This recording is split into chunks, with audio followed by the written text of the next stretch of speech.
మింగ మెతుకులేదు గని మీసాలకు సంపెంగ నూనె అన్నట్టే ఉన్నది. ప్రకటనలు గట్టిగిస్తారు, స్పీచ్లు దంచి కొడతారు. కానీ దుక్కి దున్ని పంటలు పండించే రైతన్నకు మాత్రం కంట్ల కన్నీళ్లే మిగుస్తారు. యాప్లు అంటిరి, డిజిటల్ ప్లాట్ఫామ్లు అంటిరి, యాప్లు అంటిరి, డిజిటల్ టెక్నాలజీ అంటిరి. మరి ఏది సారు? యూరియా కోసం రైతులు షెప్పుల లైన్లు. ఇదేం పాలన సారు?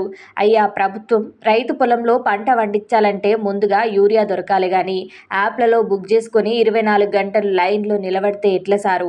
మెదక్ జిల్లా చిన్నశంకరంపేట మండల కేంద్రంలోని అగ్రస్ రైతు సేవా కేంద్రం దగ్గర యూరియా కోసం రైతులు పడుతున్న తిప్పలు చూస్తే అన్నం పెట్టే రైతుకే అంగట్ల అవస్థలు అన్న సామెత గుర్తొస్తున్నది. ఇలా యాప్లో బుక్ చేసుకున్నారు, 24 గంటలు గడిచిపోయినాయి, అయినా యూరియా మాత్రం చేతికి రాలే. చివరకు రైతులు తమ చెప్పులను లైన్లో పెట్టి మనిషి నిలబడినా యూరియా రాదు, చెప్పులు నిలబెట్టినా రాదు అన్నట్టుగా ఉన్నది పరిస్థితి.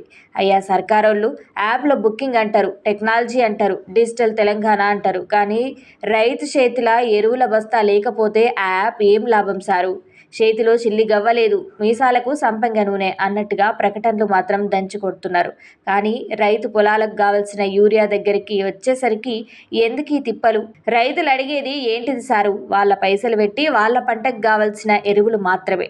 అది కూడా దొరకక గంటల తరబడి లైన్ల నిలబెట్టి చెప్పుల్ని లైన్లో పెట్టించే పరిస్థితి వస్తే ఇల్లు కాలుతుంటే బావి తవ్వినట్లు కాదా ఈ యూరియా నిర్వహణ? ప్రభుత్వం ఇప్పటికైనా కళ్ళు తెరిచి యాప్ బుకింగ్ చేసిన ప్రతి రైతుకు యూరియా అందాలని రైతులు ఆరాట పడుతున్నారు. ఇక రైతు ఓపికకు కూడా ఓ అద్దుంటది సారు. పంట చేతికొచ్చే సమయానికే ఎరువు కోసం రైతును రోడ్డెక్కిస్తే ఆ బాధ ఎవరు తీర్చాలి?